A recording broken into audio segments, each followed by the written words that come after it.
ಶಮನೆವಾಡಿಯಲ್ಲಿ ರೇಣುಕಾದೇವಿಯ ದೇವಸ್ಥಾನಕ್ಕೆ ಕಳಸಾರೋಹಣ ಕಾರ್ಯಕ್ರಮ. ಸ್ವಾಮಿಗಳು ಹಾಗೂ ಗಣ್ಯಮಾನ್ಯರ ಉಪಸ್ಥಿತಿ.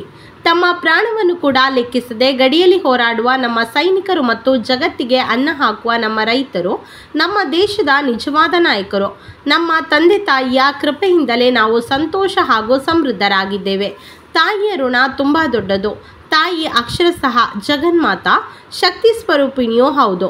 ವಿಶೇಷವೆಂದರೆ ದೂದ್ಗಂಗಾ ನದಿಯ ದಡದಲ್ಲಿರುವ ಶಮನೆವಾಡಿ ಎಂಬ ಗ್ರಾಮವು ಧರ್ಮನಗರಿ ಎಂದು ಕರೆಯುತ್ತಾರೆ. ಇಲ್ಲಿನ ಶ್ರೀ ರೇಣುಕಾ ಮಾತೆಯ ದೇವಾಲಯ ಮತ್ತು ದೇವಾಲಯದಲ್ಲಿರುವ ದೇವಿಯ ವಿಗ್ರಹವನ್ನು ನೋಡಿ ನನಗೆ ತೃಪ್ತಿಯಾಗಿದೆ. ಶಕ್ತಿಯ ಸಾಕಾರವಾದ ದೇವಿಯ ಸ್ಥಾನವು ಅದ್ಭುತವಾಗಿದೆ ಎಂದು ಪರಮ ಪೂಜ್ಯ ಕೃಪಾನಂದ ಸ್ವಾಮೀಜಿ ಹೇಳಿದರು.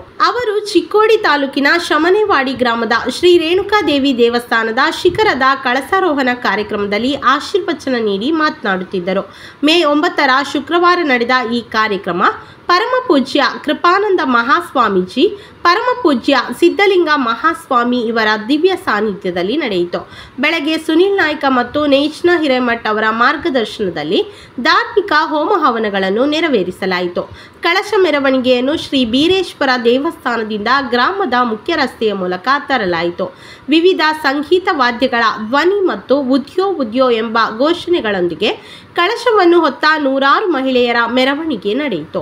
ಮೆರವಣಿಗೆ ಶ್ರೀ ರೇಣುಕಾ ದೇವಿಯ ದೇವಸ್ಥಾನವನ್ನು ತಲುಪಿದ ನಂತರ ದೇವಿಯ ದೇವಾಲಯದ ಕಿರೀಟವನ್ನು ಇಬ್ಬರು ಸ್ವಾಮೀಜಿಗಳು ಮೇಲ್ಭಾಗದಲ್ಲಿ ಇರಿಸಿದರು.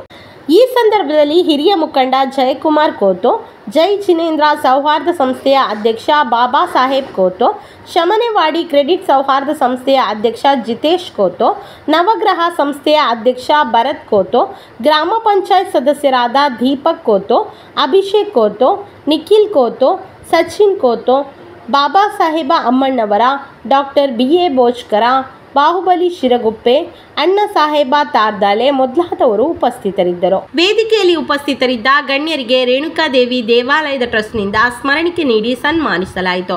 ಈ ಸಂದರ್ಭದಲ್ಲಿ ಹಿರಿಯ ನಾಯಕ ಜಯಕುಮಾರ್ ಕೋತ್ ಮಾತನಾಡಿ, ಶಮನೆವಾಡಿಯಲ್ಲಿ ಯಾವುದೇ ಧಾರ್ಮಿಕ ಕಾರ್ಯಕ್ರಮ ನಡೆದರೂ ಎಲ್ಲ ಜನರು ಅದನ್ನು ತಮ್ಮದೇ ಆದ ಕಾರ್ಯಕ್ರಮದಂತೆ ಸಹಕರಿಸುವುದು ಮತ್ತು ಏಕತೆಯ ಭಾವನೆಯಿಂದ ಒಟ್ಟಾಗಿ ಕಾರ್ಯಕ್ರಮವನ್ನು ಆಯೋಜಿಸುವುದು ಮುಖ್ಯ ಎಂದು ಹೇಳಿದರು.